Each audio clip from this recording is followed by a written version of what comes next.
Hebreus capítulo 11, hoje nós temos um trecho um pouco maior, do versículo 8 até o verso 31.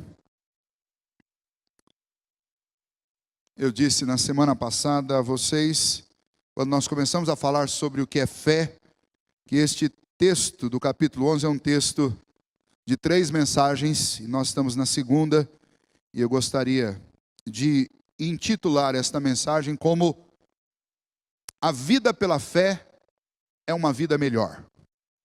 Vamos ver se a gente guarda essa frase aí? A vida pela fé é uma vida melhor. Agora vocês, a vida pela fé é uma vida melhor. Hebreus capítulo 11, a partir do verso 8 até o versículo 31, eu farei a leitura, acompanhe com a sua Bíblia. Pela fé, Abraão, quando chamado, obedeceu, a fim de ir para um lugar que devia receber por herança, e partiu sem saber aonde ia. Pela fé, peregrinou na terra da promessa, como em terra alheia, habitando em tendas com Isaque e Jacó, herdeiros com ele da mesma promessa, porque aguardava a cidade que tem fundamentos, da qual Deus é o arquiteto e edificador. Pela fé, também, a própria Sara recebeu poder para ser mãe, não obstante o avançado de sua idade, pois teve por fiel aquele que lhe havia feito a promessa. Por isso, também de aliás, já amortecido, saiu uma posteridade tão numerosa como as estrelas do céu, e inumerável como a areia que está na praia do mar. Todos estes morreram na fé, sem ter obtido as promessas, vendo-as, porém, de longe, e saudando-as, e confessando que eram estrangeiros e peregrinos sobre a terra. Porque os que falam desse modo manifestam estar procurando uma pátria. E se, na verdade, se lembrassem daquela de onde saíram, teriam oportunidade de voltar. Mas agora aspiram a uma pátria superior, isto é, celestial. Por isso, Deus não se envergonha deles, de ser chamado seu Deus, porquanto lhes preparou uma cidade. Pela fé, Abraão, quando posto à prova, ofereceu Isaque. Estava mesmo para sacrificar o seu unigênito, aquele que acolheu alegremente as promessas, a quem se tinha dito: em Isaque será chamada a tua descendência, porque considerou que Deus era poderoso até para ressuscitá-lo dentre os mortos, de onde também figuradamente o recobrou. Pela fé, igualmente Isaque abençoou a Jacó e a Esaú, acerca de coisas que ainda estavam para vir. Pela fé, Jacó, quando estava para morrer, abençoou cada um dos filhos de José, e apoiado sobre a extremidade do seu bordão, a adorou. Pela fé, José, próximo do seu fim, fez menção do êxodo dos filhos de Israel, bem como deu ordens quanto aos seus próprios ossos. Pela fé, Moisés, apenas nascido, foi ocultado por seus pais durante 3 meses, porque viram que a criança era formosa. Também não ficaram amedrontados pelo decreto do rei. Pela fé, Moisés, quando já homem feito, recusou ser chamado filho da filha de Faraó, preferindo ser maltratado junto com o povo de Deus, a usufruir prazeres transitórios do pecado. Porquanto considerou o opróbrio de Cristo por maiores riquezas do que os tesouros do Egito, porque contemplava o galardão. Pela fé, ele abandonou o Egito, não ficando amedrontado com a cólera do rei. Antes, permaneceu firme como quem vê aquele que é invisível. Pela fé, celebrou a Páscoa e o derramamento do sangue, para que o exterminador não tocasse nos primogênitos dos israelitas. Pela fé, atravessaram o mar vermelho como por terra seca. Tentando os egípcios, foram tragados de todo. Pela fé, ruíram as muralhas de Jericó, depois de rodeadas por 7 dias. Pela fé, Raabe, a meretriz, não foi destruída com os desobedientes, porque acolheu com paz aos espias. Estes relatos foram feitos pelo autor da carta aos Hebreus para encorajar uma vida melhor para os seus irmãos cristãos vindos do judaísmo que estavam sendo perseguidos na região da Palestina. Nós falamos sobre isso na semana passada. A carta aos Hebreus foi escrita para animar irmãos que estavam sendo perseguidos por sua fé. Eles sofriam duramente nas mãos dos seus patrícios, que os abandonavam, os expulsavam de casa, os expulsavam das suas cidades, tiravam deles os seus comércios, o seu trabalho, toda a sua renda, os seus tesouros, pelo simples fato de que eles saíram do judaísmo e abraçaram ao cristianismo, a mensagem do Senhor Jesus, as boas novas do Evangelho. Não poucos desses hebreus cristãos formavam comunidades que cultuavam e que adoravam e que aprendiam a Deus quase que secretamente, porque eles não poderiam ser pegos em público fazendo isso.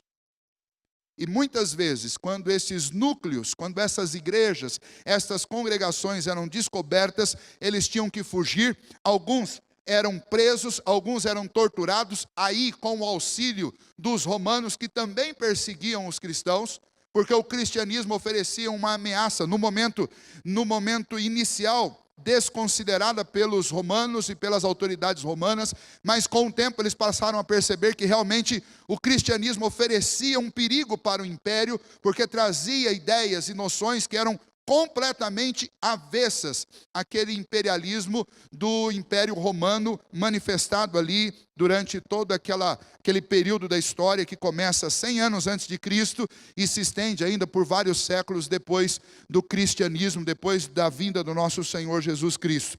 Estes irmãos estão sendo encorajados na fé pelo autor da carta. O autor da carta principalmente manifesta nos seus escritos uma consideração que deveria permear o pensamento da igreja do Senhor Jesus. E que pensamento é esse? É o pensamento e a convicção a respeito da superioridade de Cristo sobre tudo que eles já tinham ouvido até aquele momento, e sobre tudo que posteriormente pudesse vir ao contexto da fé, ao contexto da religião. Eles mostram, ou ele mostra Cristo como superior a Moisés, Cristo como superior a anjos, e o ministério de Cristo superior ao ministério sacerdotal, e inclusive ele aloca o Senhor Jesus como aquele que é da linhagem de Melquisedeque, aquele que é de uma linhagem eterna, aquele que é o verdadeiro e único sumo sacerdote, o único que penetrou o céu, o único que realmente ofereceu um sacrifício eficaz para o perdão de pecados. Os judeus não precisavam mais voltar às práticas antigas do judaísmo, aquele costume que foi estabelecido por Moisés nas leis cerimoniais, de oferecer sacrifícios de sangue, porque esses sacrifícios agora eram desnecessários, porque Cristo realizou um sacrifício que foi definitivo por todos. Uma maneira da gente entender o que o autor da carta aos Hebreus, o apóstolo Paulo também faz isso, Pedro faz isso muito bem. Uma maneira de nós entendermos essa relação entre a antiga lei e agora a revelação em Cristo Jesus é a seguinte: toda aquela lei do Antigo Testamento, aquelas leis cerimoniais, todo aquele conjunto de normas tradicionais que eram vivenciados e eram praticados dentro do judaísmo, aquelas cerimônias todas, elas funcionavam como uma sombra. Imagine que um colega seu está chegando próximo a você e você está de costa. Antes que ele chegue, a sombra dele, por causa de uma iluminação atrás, anuncia para você que ele está chegando. Pela sombra, talvez alguém de boné, pelo tamanho, você mais ou menos imagina. Eu acho que quem está chegando aí por trás é fulano. Você vira e olha. Quando você olha para a pessoa, você não olha mais para a sombra. Para que você vai ficar olhando para a sombra se você está diante da pessoa que foi anunciada pela sombra? E é precisamente isso que todas aquelas tradições do judaísmo antigo, todas as leis cerimoniais, elas cumpriram o seu papel, e o papel era anunciar aquele que viria, Jesus Cristo. Quando Deus estabeleceu que lá dentro do tabernáculo se oferecesse uma ovelha, um cordeiro, para remir os pecados, para perdão dos pecados, o que Deus estava fazendo através dessas leis, era mostrar que um dia, através do seu Filho, que também foi chamado de Cordeiro de Deus, de Cordeiro mudo, de Cordeiro que tira o pecado do mundo, um dia o Senhor faria isso. definitivamente em Cristo Jesus. E então o autor da carta aos Hebreus anuncia para aqueles irmãos: vocês não devem retornar às práticas do judaísmo, porque o que vocês têm no Evangelho, o que vocês têm em Cristo Jesus, o que vocês têm no cristianismo é superior àquilo que vocês tinham no judaísmo. E então, para animá-los a enfrentar aquelas crises, especialmente as crises provocadas por essa perseguição, o autor da carta, ele vai alocar aqui no capítulo 11, uma lista de pessoas que enfrentaram pela fé coisas que são absolutamente insuportáveis. Lutaram, batalharam, esperaram, obedeceram, fizeram tudo o que Deus lhes pediu. E então, a intenção do autor é fazer com que aqueles irmãos que estavam sendo perseguidos, que estavam passando por dificuldade, que eles fossem motivados e encorajados a viver pela fé. E em resumo, o que ele vai mostrar em todo esse capítulo é que a vida pela fé é melhor. É melhor mesmo quando a gente não tem todas as vitórias que a gente gostaria de ter. É melhor mesmo quando Deus não cumpre no nosso tempo as promessas, porque a gente sabe que Ele vai cumprir. Mas andar por fé, mesmo que seja com muitas limitações, mesmo que seja debaixo de muita turbulência, mesmo que seja debaixo de muitas dificuldades, ainda é uma vida melhor do que viver alheio da fé em Cristo Jesus. Porque aqueles que estão em Cristo Jesus têm uma viva esperança. Nós lemos lá em 1 Pedro, no início deste culto, que nós estamos sendo transformados, estamos sendo preparados, estamos sendo conduzidos pela mão de Deus para a verdadeira e única salvação em Cristo Jesus. Por isso, nós aguardamos com confiança, por isso há uma alegria exultante no nosso coração, porque nós sabemos como essa história terminará, porque o Senhor nos anunciou isso. Por isso, viver por fé é melhor. É melhor também por aquilo que nós vimos no testemunho desses irmãos, que eu li para vocês aqui, do versículo 8 até o versículo 31. Nós podemos aprender muito sobre esta vida melhor, que é a vida pela fé, olhando para a vida desses homens. Essa é a intenção do autor, é mostrar como que esta vida de Abraão, como esta vida de Isaac, de Jacó, de José, como esta vida de Moisés, como esta vida de Josué, como a vida de Raabe, pela fé, se configura uma vida melhor do que uma vida longe de Deus. E na vida de cada um desses personagens, nós vamos encontrar características importantes. Recapitulando semana passada, o que é fé? Fé é crer num conteúdo dado por Deus, é a nossa crença. É crer na crença. Você guarda essa expressão, você nunca mais vai esquecer o que é fé. Fé é crer naquilo que o Senhor revelou a nós a respeito de si, a respeito da sua vontade, suas promessas, suas leis, seus propósitos. Isso é fé, nós aprendemos isso na semana passada. E agora, como é que vivendo pela fé eu posso ter uma vida melhor? Em primeiro lugar, viver pela fé é uma vida melhor, porque somente pela fé é possível obedecer a Deus. Guarde bem isso. Somente pela fé é possível obedecer a Deus. Porque em muitas ocasiões, Deus vai deixar claro para você no coração e também na mente, através da sua palavra, que o que Ele espera de você é exatamente o oposto daquilo que você quer fazer. E aí, ou você crê que a vontade de Deus é melhor para a sua vida do que a sua, ou você não obedece. Por isso, viver pela fé é melhor. Porque eu só vou ser capaz de obedecer a Deus se eu considerar no meu coração que aquilo que Deus revelou a respeito de si é absolutamente confiável, e eu devo crer, e eu devo obedecer o Senhor. Só um coração cheio de fé obedece a Deus. Vamos ver o exemplo? O exemplo que ele cita é o exemplo da vida de Abraão. O que Abraão fez em termos de obediência diante de Deus, que demonstrou a sua fé ao ponto dele ser conhecido como o pai da fé. O que Abraão fez? Primeiro, Abraão saiu da sua cidade, saiu do meio da sua parentela, saiu do meio do seu povo, saiu da sua zona de conforto. Mudança. Será que Deus quer mudança para a vida da gente? Eu tenho certeza que quer. Porque num processo de aperfeiçoamento, mudanças são absolutamente necessárias. Mudança de todo tipo que você imaginar. E para obedecer a Deus, quando Deus nos manda mudar, é muito difícil. Você tem que crer e confiar absolutamente em Deus. Porque normalmente quando a gente pensa em mudança, a gente começa a avaliar o conforto que a gente tem e o trabalho que vai dar mudar. E seja uma mudança física de um lugar para outro, ou seja uma mudança comportamental. Ou seja uma mudança em termos de relacionamento. As mudanças são trabalhosas e são complicadas.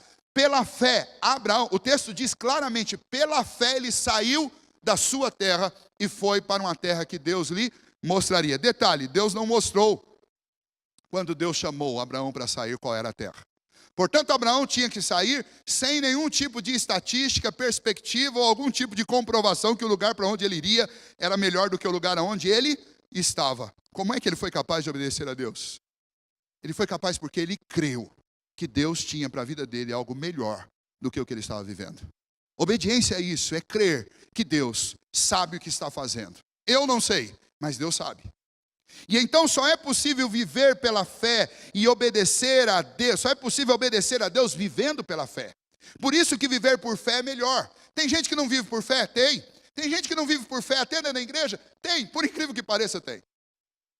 Quando somos céticos e queremos provas a respeito de tudo, quando queremos que Deus deixe absolutamente claro o que Ele quer, como Ele quer, qual hora que Ele quer, de que maneira Ele quer, nós estamos na realidade provando a nossa incredulidade. E não poucas pessoas são desafiadas dominicalmente pela palavra de Deus para uma mudança e não mudam.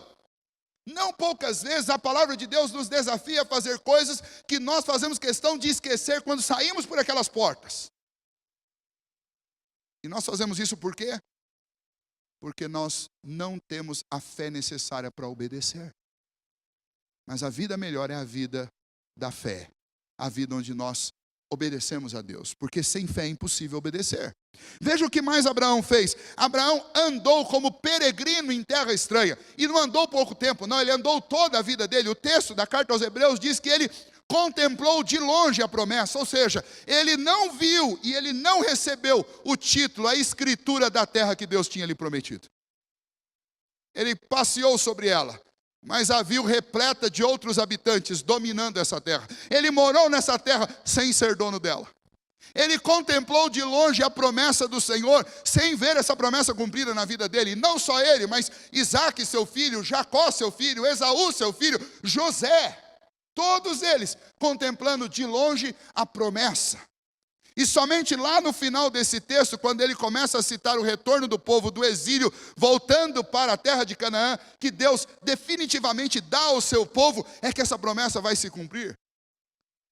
Muitos séculos se passaram, pelo menos 6 séculos, desde a promessa até o cumprimento da promessa. É necessário fé para andar, peregrinando atrás das promessas do Senhor. Andar sem provas, andar sem data marcada, andar sem nenhuma linha de chegada visível. Você contempla de longe, mas você não ultrapassa. Você contempla de longe, mas você não vê proximidade na sua vida. Mas você vê e anda pela fé, como quem enxerga o invisível. É o que o texto diz. A vida melhor é esta vida onde nós perseguimos aquilo que Deus nos prometeu, sem necessariamente precisarmos de uma confirmação física disso. Isso só é possível pela fé.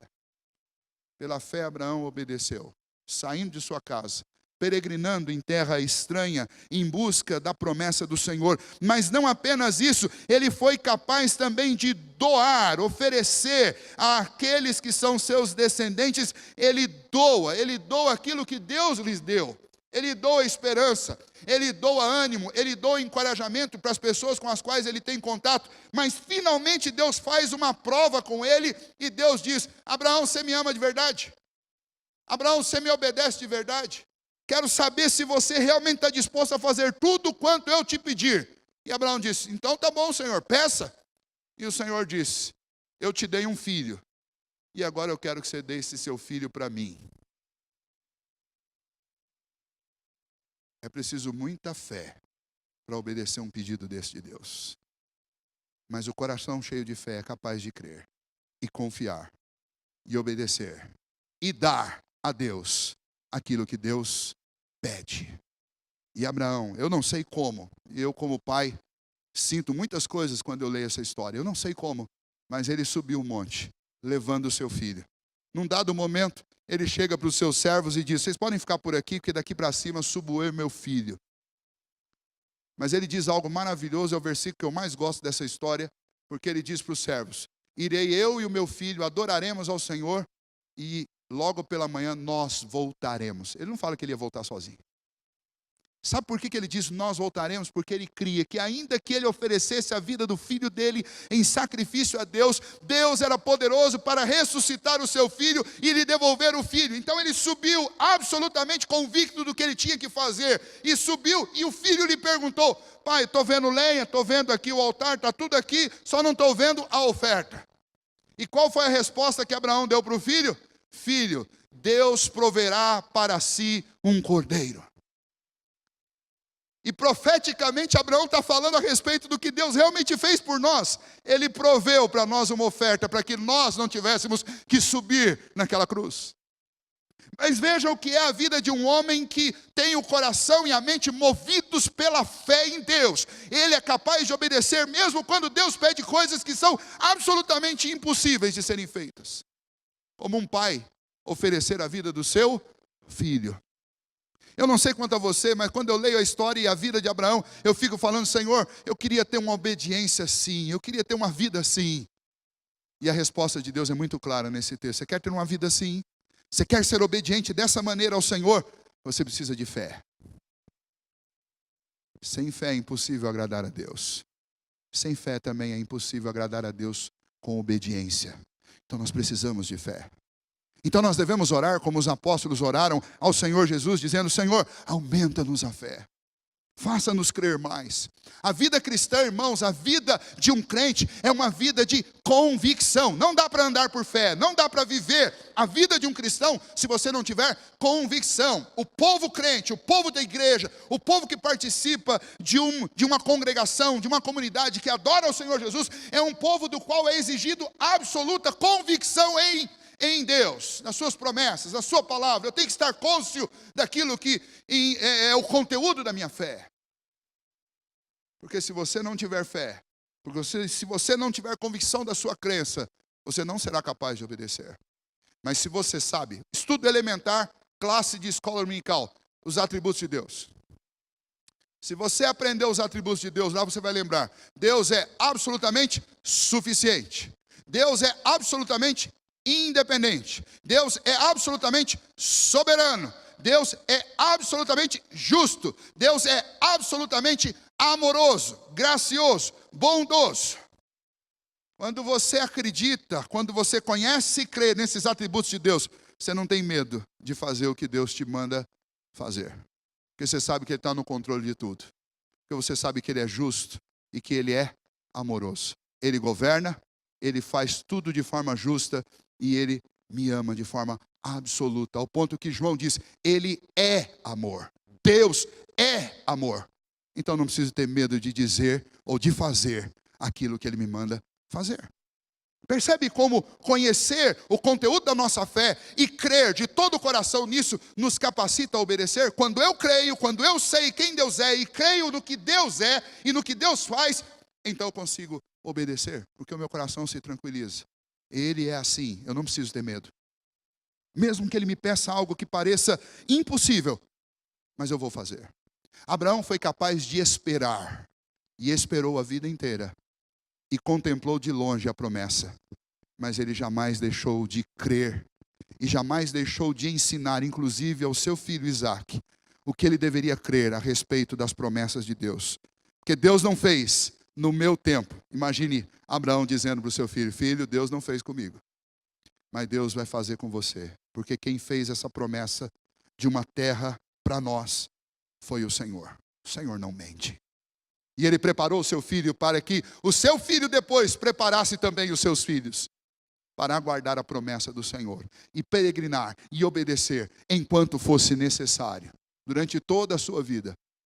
E eles viveram uma vida maravilhosa. E a vida de Abraão, de Isaque, de Jacó, inspira a nossa vida até hoje. Por quê? Porque a vida que eles viveram é melhor do que a vida que nós vivemos às vezes na nossa zona de conforto, na nossa tranquilidade. onde nós negligenciamos a vontade de Deus para fazer a nossa, com medo de que fazer a vontade de Deus nos coloque em perigo. Você está enganado. Nós nos equivocamos quando fazemos isso.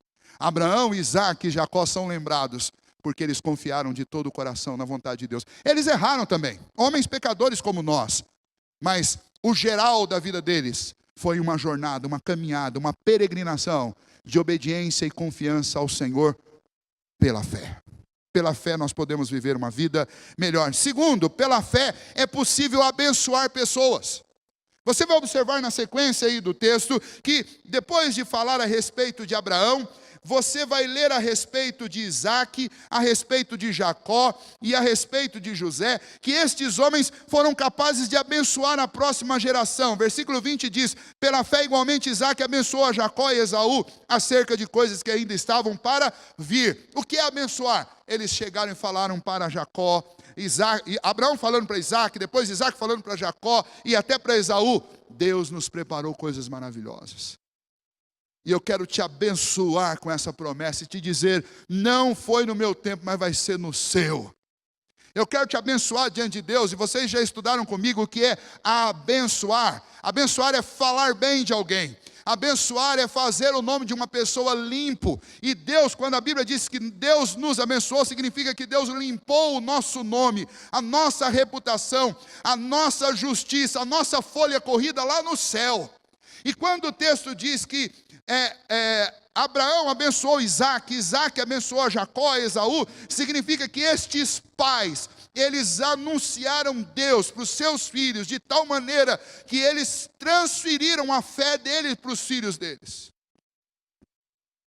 Sem fé é impossível nós abençoarmos pessoas. Sem fé a gente amaldiçoa pessoas. O sujeito faz um negócio ruim com você, você fala assim: é aquele maldito. Não é assim? É preciso fé para que a gente consiga abençoar as próximas gerações. É preciso fé em Deus para que a gente abençoe os nossos filhos. Qual é o melhor tesouro e a maior segurança que você pode dar para o seu filho? Não é emprego. Não é herança. A maior bênção que você pode dar para o seu filho e a maior bênção que você pode realizar sobre a vida dele é a transferência da sua fé para ele. Abraão fez isso com Isaac. Isaac fez isso com Jacó e fez também com Esaú.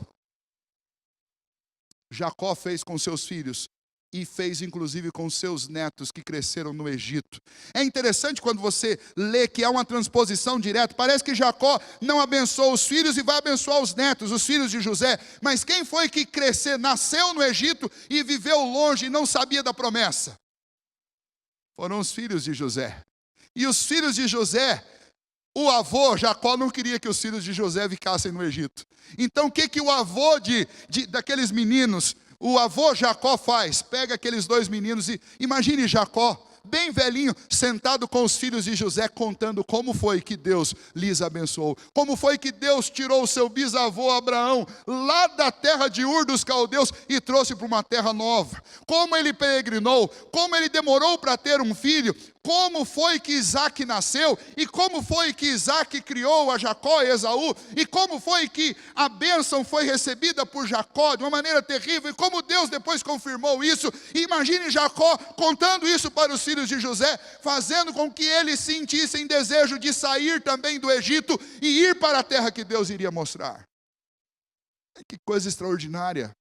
É poder abençoar uma outra geração. Você que é pai, somente pela fé é possível abençoar os nossos filhos. Você tem que crer em Deus, confiar no poder de Deus, confiar que quando você não estiver mais aqui, Deus continuará aqui para cuidar do seu filho. Então o seu negócio não é com dinheiro, o seu negócio não é com banco, seu negócio não é com professores ou com a universidade do seu filho, mas o seu negócio é com Deus a respeito do seu filho.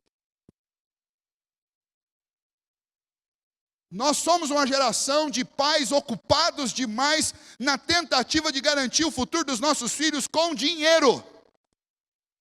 Mas nós precisamos garantir o futuro dos nossos filhos com fé. Essa fé que nós recebemos do Senhor e devemos transferir para eles. Terceiro princípio desse texto para nós, que nos mostra que a fé é uma vida, nos permite viver uma vida melhor. Pela fé é possível vencer o medo. Pulam alguns anos aí, vamos lá para a história de Moisés.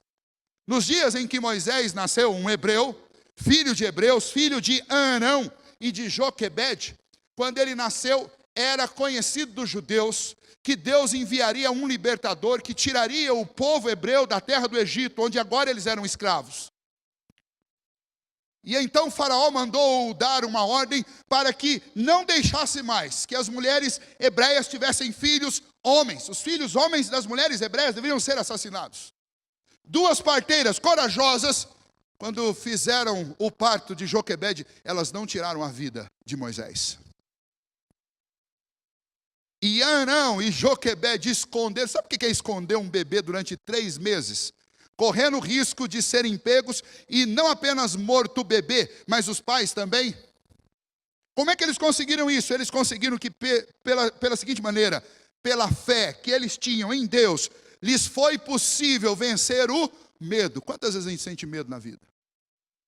A gente sente medo por muitas coisas. Os mais diversos medos nós sentimos. Estes pais aqui sentiam medo de perder a vida do seu filho. Mas eles depositaram sua fé em Deus. E eles confiavam que o Deus que fez a promessa que enviaria um libertador poderia ter cumprido aquela promessa na vida de Moisés. Olharam para aquele menino, o texto diz que eles olharam e diz que o menino era formoso demais, bonito demais. Imagine um pai e uma mãe cheio de orgulho dizendo assim: esse menino é bonito demais, só pode ser o escolhido de Deus para libertar esse povo. Nós não podemos deixar esse menino morrer. E quando eles não tinham mais jeito de esconder o filho, eles fizeram uma coisa ainda mais absurda. Você imaginou o que é um pai calafetar um cesto de junco, cesto de vime, né? Coloca lá o filho deitado e solta num rio. Chega em casa, faz uma pesquisa lá e veja uma foto do rio Nilo. É maior do que o rio Amazonas. Aí você pensa assim: como é que um pai e uma mãe em sã consciência põe um bebê dentro de um cesto e solta num rio? Num rio desses. Mas eles fizeram isso e confiaram no Senhor, e o cesto com aquele bebê foi parar nas mãos da filha de Faraó. Deus nos faz lançar fora todo o medo. Por que a vida pela fé é melhor? Porque a vida pela fé é uma vida que vence os medos. Você tem medo? Pois eu digo para você, o que você precisa é de fé em Deus. Tem medo do que pode acontecer com o seu filho, do que pode acontecer com a sua esposa, com o seu esposo, com a sua casa, medo do que possa acontecer com o seu pai, com a sua mãe, medo do desemprego, medo da falta de dinheiro, medo da doença. Tem gente que vive com medo de tudo. Deus não quer que você viva com medo. Coloque a sua fé absolutamente em Deus e confia nele, porque somente pela fé nós podemos vencer um medo. Não venha me dizer que uma vida cheia de medo é uma vida boa, porque não é. Não é. E Deus não nos quer com medo. Deus nos quer confiantes, porque para anunciar o evangelho e convencer as outras pessoas a te ouvir, quem vai converter o coração é Cristo, mas para convencer as pessoas a te ouvir, você não pode chegar lá cheio de medo. E uma das grandes críticas contra a igreja evangélica no nosso tempo é que a igreja evangélica no nosso tempo é uma igreja que tem perdido a alegria, tem perdido o entusiasmo, tem sido uma igreja, muitas vezes cabisbaixa. E como é que você vai convencer alguém a te ouvir se você está mais triste do que a pessoa que você quer convencer a vir a Cristo? O medo não pode tomar conta do nosso coração. Nós andamos por fé e não pelo que vemos. Nós andamos por fé e não por vista. E quem anda por fé não pode se entregar ao medo. Por isso que viver por fé é uma vida melhor do que a vida do ceticismo. Em quarto lugar, por que a vida pela fé é melhor? Esse não é um sermão de 3 pontinhos presbiteriano. Então se você achou que chegou no final, não chegou, mas eu já estou próximo do final. Quarto, por que a vida pela fé é melhor? Porque pela fé é possível vencer a sedução do mundo. Na continuação do texto é dito o seguinte: pela fé, Moisés foi capaz de rejeitar ser chamado de filho da filha de Faraó e de usufruir prazeres transitórios do pecado. Essa frase é uma das frases mais bonitas da carta aos Hebreus. Está dizendo o seguinte: Moisés tinha a oportunidade de viver uma vida maravilhosa, uma vida de magnata, uma vida de sheik, uma vida de rei. Ele podia ter tudo o que ele quisesse, fosse lícito ou ilícito, é o filho da filha de Faraó. Ele poderia viver de forma extraordinariamente exponencial. Substância, como o pessoal gosta de falar. Mas ele preferiu sofrer junto com os hebreus a viver esses prazeres transitórios da vida. Deixa eu dizer uma coisa para você. Quando a nossa vida começa a melhorar um pouquinho, a gente começa a ser tentado. E às vezes é quase melhor não melhorar de vida. Que a vida começa a melhorar um pouquinho, o que acontece? Os prazeres transitórios da vida batem à sua porta. Aí você começa a ser tentado. Ser tentado por quê? Porque você tem uma vida boa, você pode viajar toda hora. E aí, quem está em viagem, eu não sei quanto a vocês, mas dificilmente uma pessoa no meio da viagem, hoje é domingo, eu vou procurar uma igreja aqui para eu ir. Pessoal no domingo de viagem não vai para a igreja. Nossa vida vai ficando confortável demais, aí os homens compram aquelas motonas invocadas. Já tive uma dessas daí. Aí estava sendo tentação demais, eu vendi. É uma motona daquela invocada. E você já viu que esses clubes de motoqueiros só tem viagem de domingo? O que acontece com o irmão que comprou a motona invocada? Ele tem que passear com o grupo. Aí ele chega, pastor, quero fazer aqui um colete aqui com um versículo, porque eu vou evangelizar agora. Aí o pastor fica olhando para a cara dele. A vontade que dá é catar o capacete do camarada e dar na testa dele. Porque vem com essa conversa de que vai evangelizar no sábado e no domingo no clube de motoqueiro. Ah, conversa fiada.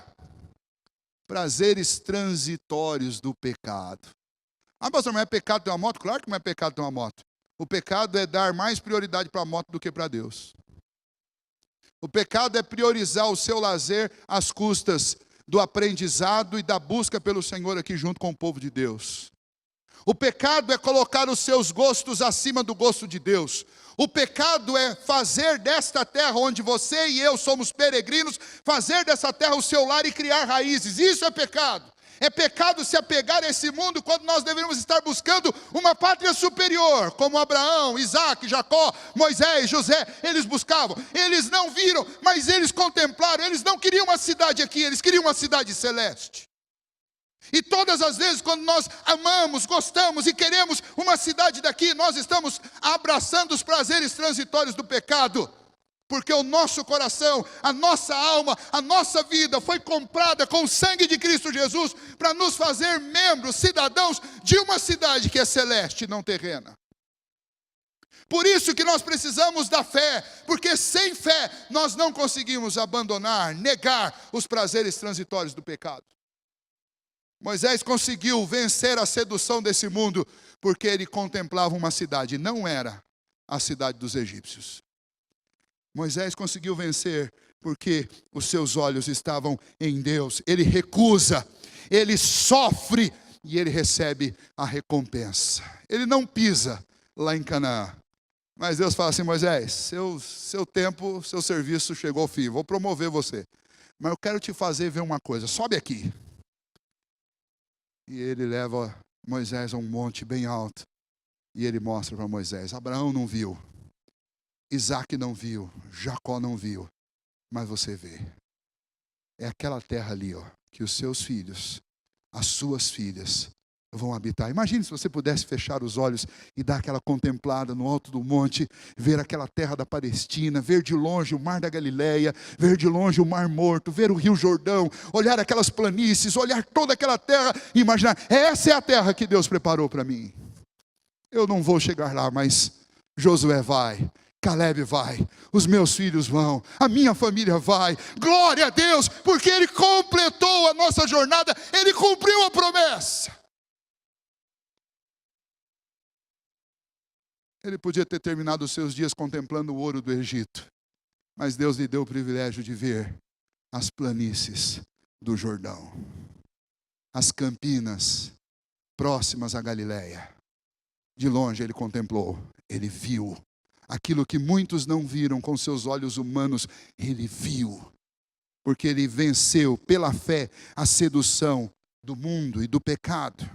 Quinto, pela fé é possível vencer os obstáculos intransponíveis. A missão passou para Josué. E o que Josué tem que fazer? Entrar na terra da Palestina, onde os espias, inclusive o próprio Josué e Caleb já tinham visto, moravam homens que eram gigantes. preparados para a batalha, ferozes na guerra. A cidade que Deus tinha dado para o povo é uma cidade cercada por um muro, que a parede do muro, imagine aqui, essa metade aqui, ó, 6 metros, era a grossura do muro da cidade.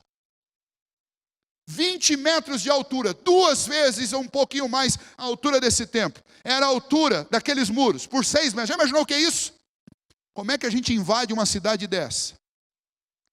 As meninas nunca fizeram isso, mas os meninos já pularam alguma cerca aí quando era adolescente. Dá trabalho, vocês pensam que é fácil, mas não, um murinho, uma cerquinha de 1 metro dá um trabalho danado para pular. Mas a questão aqui é que Deus disse que eles iam entrar. Deus disse para Josué: ser forte e corajoso, se anime porque eu vou com você. Como é que Josué e Caleb conseguiram vencer aquela batalha? Como é que um povo que caminhou 40 anos no deserto, um povo fraco, um povo que não é preparado para a batalha, um povo que não é um povo formado por soldados, como é que eles atravessam um obstáculo intransponível? Eles atravessam pela fé, porque Deus disse para eles: vocês não precisam de arma, vocês não precisam de espada, vocês não precisam de ferro, vocês não precisam de bomba, vocês não precisam de nada. Vocês precisam fazer o seguinte: peguem os instrumentos de vocês e vocês vão andar em volta dessa cidade 7 dias, cada dia vocês vão dar uma volta. E quando termina a volta, vocês tocam a trombeta no portão da cidade. 1 vez, 2 vezes. Já imaginou que loucura? Olhar de cético. Imagine que fosse no século 21, está lá a BBC, está lá a Globo News, Band News, todo mundo cobrindo, Jovem Pan cobrindo, helicóptero ali em cima olhando. Tem um povo maluco aí, os caras ficam girando em volta da cidade, aí eles tocam a buzina, estão pensando o quê? Que no som da trombeta deles, os muros vão estourar? Imagine alguém fazendo uma entrevista: e aí, falando para o soldado, o que você está achando desse negócio? O pessoal aí, né, sei lá, né? Vamos esperar para ver o que acontece. 7º dia, quando as trombetas tocam, imagine as pedras que estavam montando aqueles grandes paredões. Imagine essas pedras, e a gente consegue imaginar, porque a gente já viu tanta cena desse tipo no cinema. Imagine aquelas pedras explodindo, implodindo, e tudo aquilo vindo abaixo. E imagine aquele monte de homem que não era nem preparado para a batalha, cada um com a espada, não sabia nem segurar direito, entra com a espada e começa a enfiar a espada em tudo enquanto é cananeu que tem lá, porque Deus disse: toma essa terra que é de vocês, mata todos os homens que estão lá dentro, acaba com esse povo. Ordem de Deus, Deus é Deus, eu não discuto com Deus. Pela fé eles entraram lá, e eles dominaram aquilo. Não foi na força deles, foi na força do Senhor. Eu escrevi um texto para o boletim de hoje falando sobre isso. Todos nós temos obstáculos na vida. No dia que a gente sai de casa todo otimista, achando que não vai ter problema nenhum, o que acontece? Eu coloquei lá: você sai de manhã de casa, você sai com roupa de sol, quando você anda 2 quarteirões começa a chover, você está longe do ponto de ônibus. O dia que você vai com roupa de frio, estoura aquele sol que acaba com você no meio do dia. Você pega ônibus, você vai para o ponto de ônibus, parece que o seu ônibus passou mais cedo e deixou você para trás. Você pega o carro, tem engarrafamento na via que você está. Você muda de faixa, o engarrafamento parece que muda junto com você.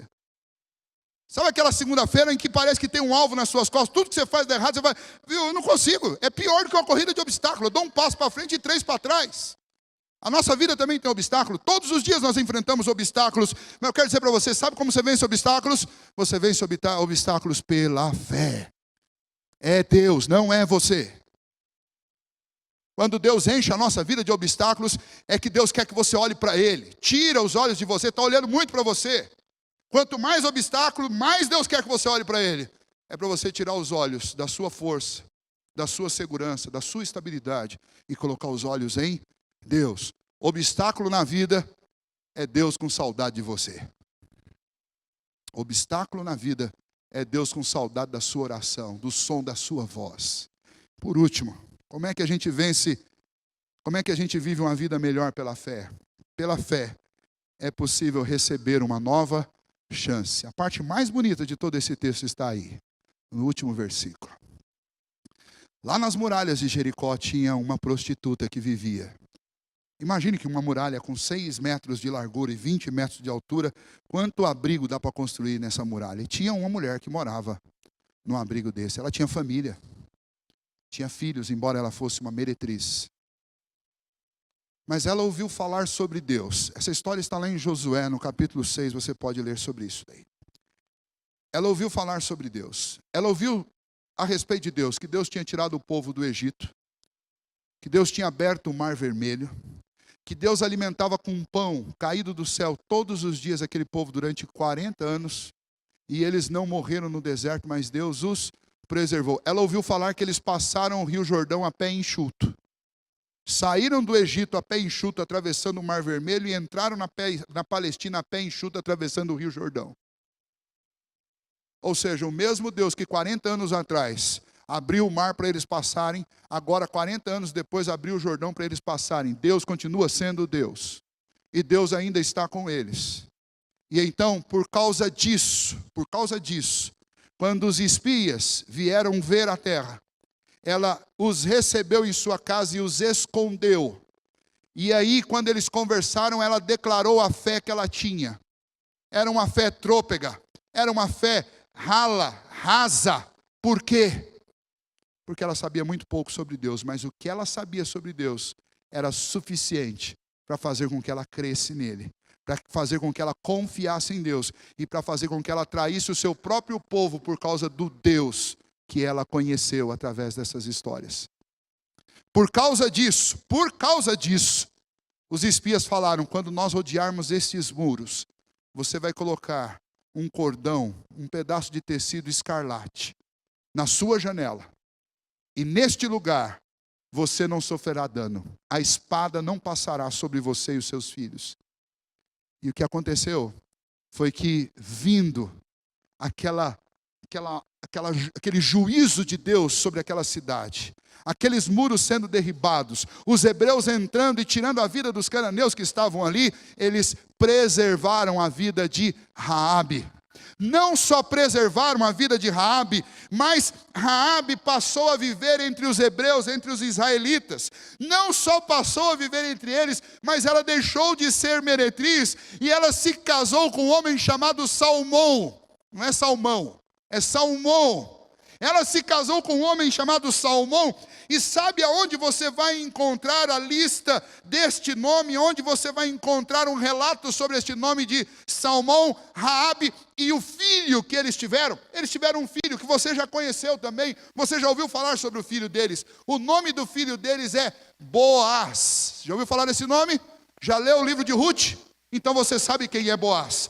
E sabe aonde estes nomes foram parar? Quando você abre o livro de Mateus, o Evangelho de Mateus, no capítulo 1, você tem a linhagem de Cristo Jesus. E lá na linhagem de Cristo Jesus, você vai encontrar o nome de Raabe, você vai encontrar o nome de Salmão, e você vai encontrar o nome de Boaz. Estes irmãos, estas pessoas que fazem parte desta nobre linha genealógica, que é a linha do Senhor Jesus, foram pessoas que receberam uma segunda chance.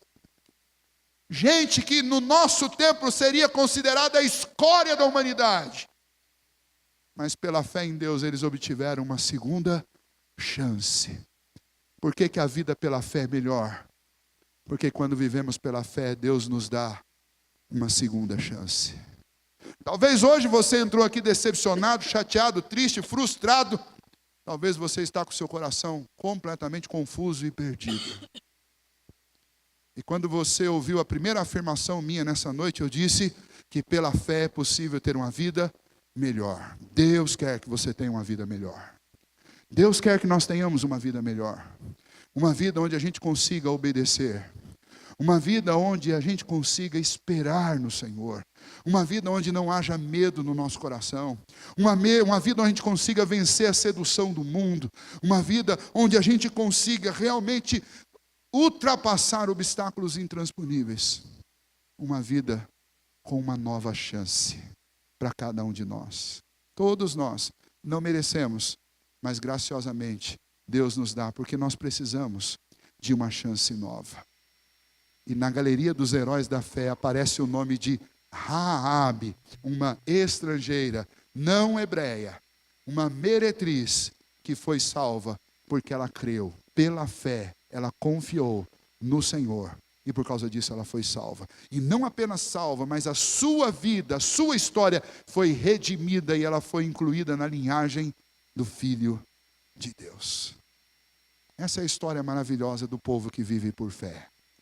Essa é a história maravilhosa que pode ser a história também da sua vida.